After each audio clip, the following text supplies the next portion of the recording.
Hello बच्चों, चलिए अब हम अपने प्रश्न को समझते हैं। दिए गए 4 श्वसनीय एंजाइम को सबस्ट्रेट की कार्बन संख्या के बढ़ते क्रम के आधार पर व्यवस्थित कीजिए। हमें यहाँ पे 4 एंजाइम दे के रखे हुए हैं।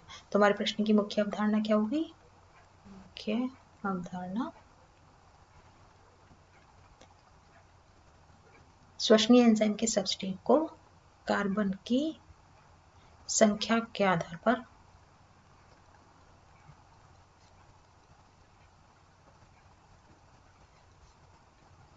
बढ़ते क्रम में लिखना।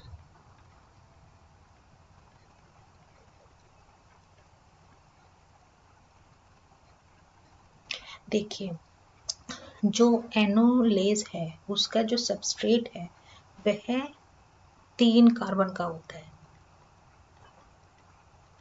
एनोलेज का 3 कार्बन का। अगला हमारा है एकोनिटेज। एकोनिटेज के लिए जो होता है वो 6 कार्बन का होता है। अगला है फ्यूमरेज।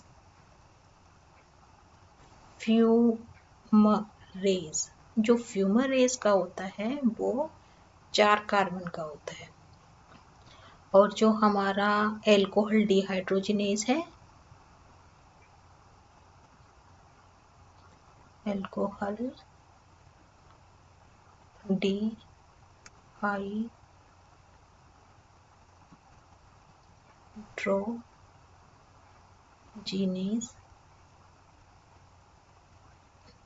उसमें 2 कार्बन होते हैं। तो अब हम इनको कार्बन के आधार पर लिख सकते हैं। तो सबसे पहले कौन सा आ गया? Carbon, 2 carbon, alcohol dehydrogenase. इसको हम रोमन में लिख लेते हैं। जैसे ये हो गया 1, ये हो गया 2, ये 3 और ये 4। तो सबसे कम कार्बन किस में है? 4 में। तो सबसे पहले क्या लिख देंगे? 4।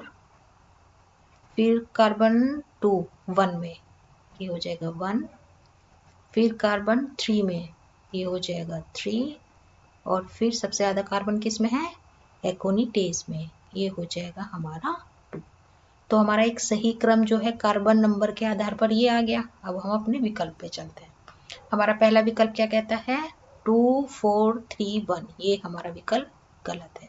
सेकंड विकल्प क्या कहता है? 4 1 2। यहाँ पे गड़बड़ होगी क्योंकि यहाँ पे थर्ड आना चाहिए। तो हमारा ये विकल्प भी गलत हो जाता है। थर्ड विकल्प क्या कहता है?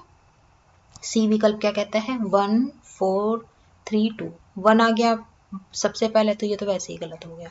अब डी विकल्प क्या कहता है? 4 1 3 2। हाँ, ये बिल्कुल मैच करता है हमारे विकल्प से, हमारे जो सॉल्यूशन है उससे हमारा, है ना। तो हमारा ये आंसर सही है। तो बढ़ते हुआ क्रम क्या होगा? सबसे पहले एल्कोहल डिहाइड्रोजिनेज, फिर एनोलेज, फिर फ्यूमरेज और फिर एकोनिटेज। आशा करती हूँ आपको प्रश्न का हल समझ आया होगा। धन्यवाद।